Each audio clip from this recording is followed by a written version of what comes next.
박희락 교수입니다. 오늘은 북핵 위협이라는 엄중한 위협이 있는 상황에서도 그 위협에 공통적으로 노출되어 있는 한국과 일본의 관계가 왜 이렇게 악화되었을까?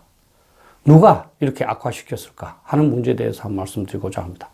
우선 배경으로서 한국의 정의용 외교장관은 5월 8일 일본 모테기 도시미스 외무상과 회담을 했습니다.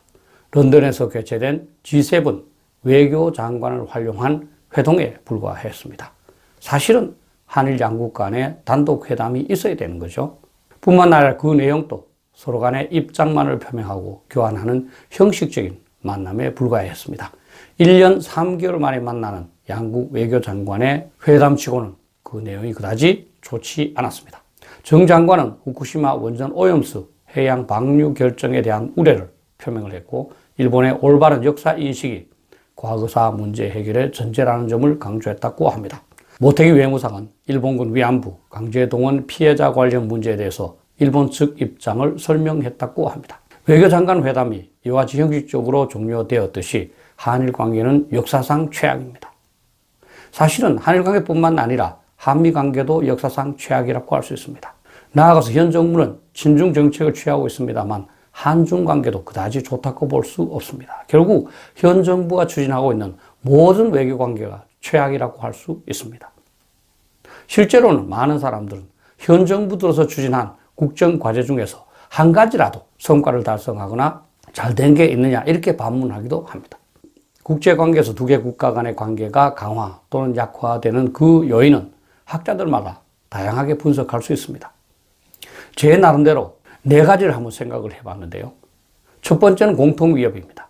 여러분들께서 5월 등주라는 말을 잘 알고 계시다시피 서로 원수라 하더라도 공통의 위협이 대두하면 뭉치게 됩니다. 두 번째는 공통의 이익인데요. 공통의 위협이 있다 하더라도 서로 간에 얻을 것이 없다고 판단되면 협력을 하지 않게 된다는 겁니다. 세 번째는 국민 여론입니다.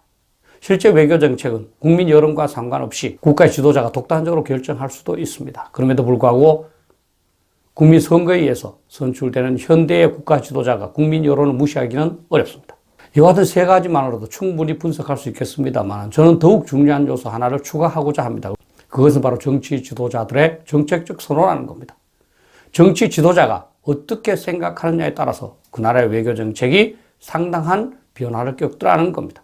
권위주의적인 그런 시스템이 강한 동양의 경우에는 더욱 그러한 것 같습니다.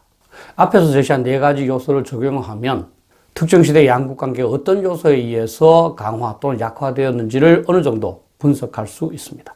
이런 차원에서 제가 박근혜 정부와 현 문재인 정부만을 한번 분석을 해보겠습니다. 박근혜 정부의 경우에 한일 양국 간의 공통 위협은 중대되고 있었습니다. 북한이 3차, 4차, 5차 핵실험을 실시해서 핵무기 개발에 성공을 했고요. 또 수시로 미사일을 시험 발사했습니다. 북한 핵과 미사일은 당연히 일본에게도 위협이 됩니다. 공통 위협이 존재함에 따라서 당연히 공통의 이익도 발생하게 됩니다. 특히 북핵 미사일에 대한 정보는 양국이 교환함으로써 더욱 정확해질 수 있다는 장점이 있습니다. 서로 간의 대응 태세의 협력도 필요한 사항이었죠.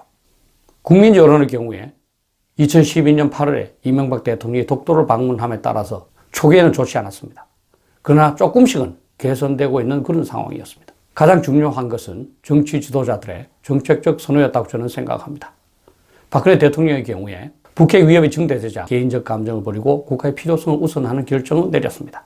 따라서 박근혜 정부의 경우 이명박 대통령의 독도 방문으로 초기에는 냉랭했지만 후기에는 국민 여론이 다소 완화되자 이것을 활용을 해서 일본과 지소미아 즉 군사정보 보호협정을 체결을 추진하고 위안부 문제에 대해서도 합의를 해서 가닥을 잡았습니다.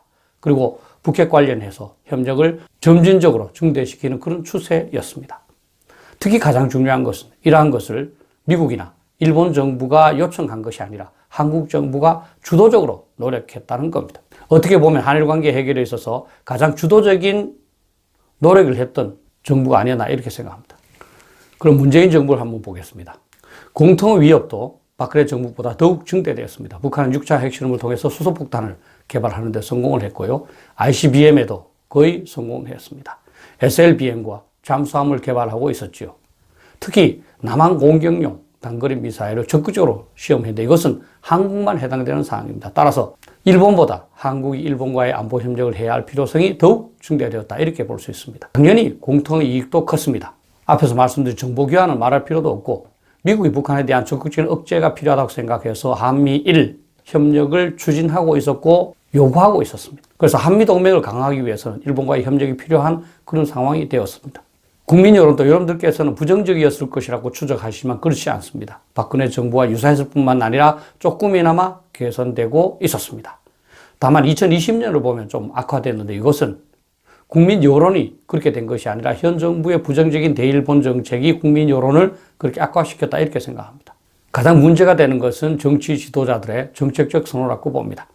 문재인 정부의 정치 지도자들은 반일 감정을 자제시키는 것이 아니라 오히려 반일 감정을 정치적인 이익으로 전환하기 위해서 활용했다 이렇게 볼 수 있습니다. 그래서 위안부 문제를 원위시켰고요.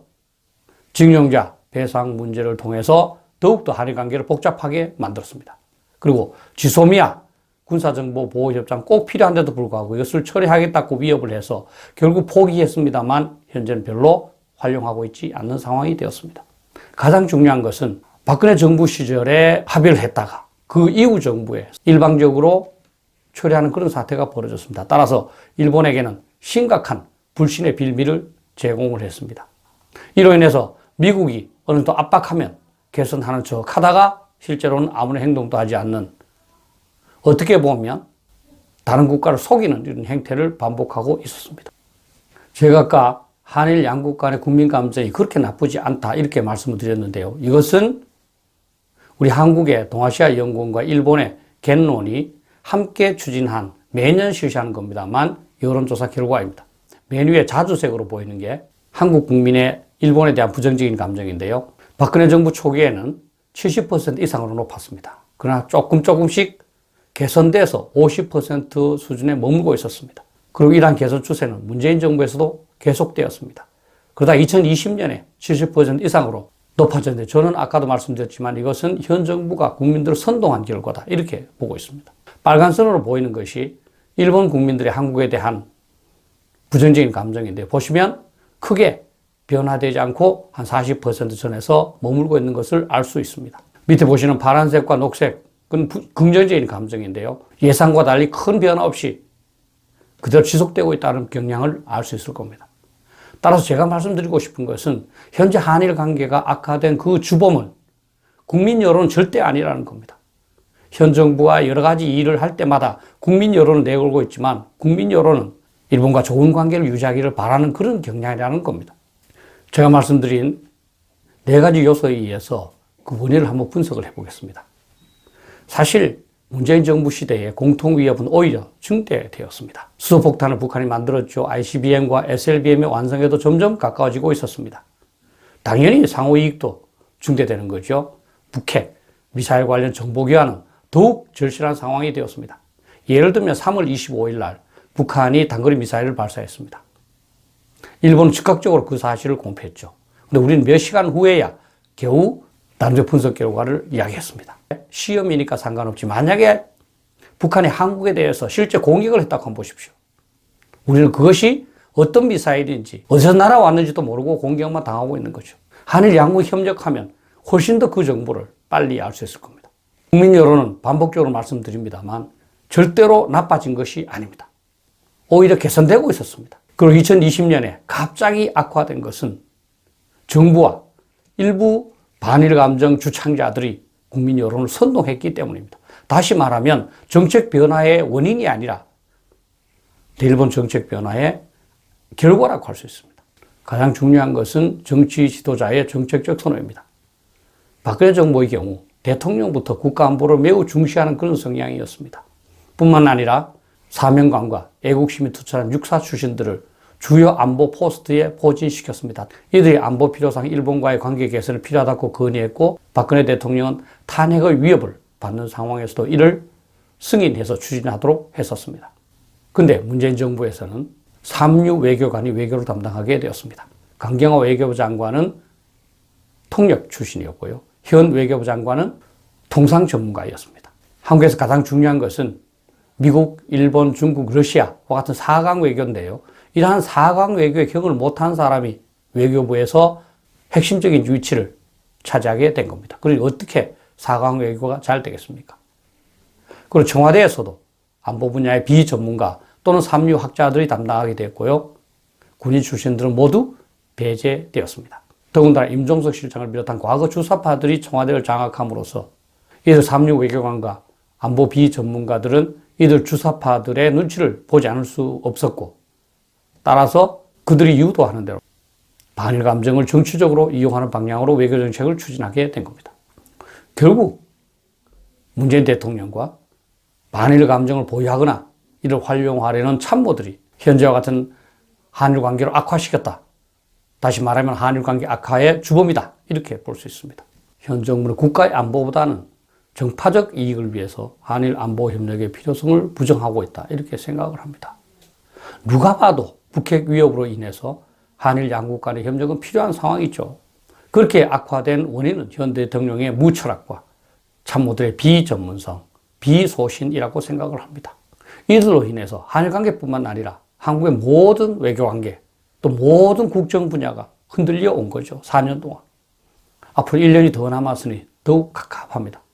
더욱 중요한 것은 한일 관계 강화를 위해서는 한국과 일본이 같이 노력을 해야 되는데, 한국인, 한국 정치인, 한국 관료에 대한 일본의 극심한 불신이 발생을 했고, 또 우리 한국을 경시하게 되었습니다. 이로 인해서 과연 한일 양국의 관계가 회복될 수 있을까 걱정됩니다. 다만 긍정적인 측면은 이러한 한일 관계 악화가 구조적으로 비롯된 것이 아니라 인적인 문제입니다. 따라서 인적인 구성만 바꿔주면 개선될 수 있다는 겁니다. 다른 말로 하면 정권만 교체되면 문제 해결이 가능하다는 겁니다. 이러한 점에서 보수 어른들이 정권 교체를 희구하고 있는 겁니다. 그럼에도 불구하고 4년 동안 폐해가 워낙 극심해서 과연 회복될까 하는 우려가 없는 것은 아닙니다. 과연 현 정부 인사들이 나라의 안보, 나라의 미래를 생각하는지 의심스러운 점이 있습니다. 국민들로부터 5년 동안 위임받아 행사할 뿐인데도 불구하고 자신들의 고유 권한인 양 멋대로 외교정책을 재단하고 있습니다. 국민 여러분께서 이러한 현실을 냉정하게 직시하시고 주변 사람들에게 그 현실을 잘 알려서 국민들의 여론 때문에라도 현 정부가 더욱더 외교정책을 망치지 못하도록 압박을 해주시면 감사하겠습니다. 고맙습니다.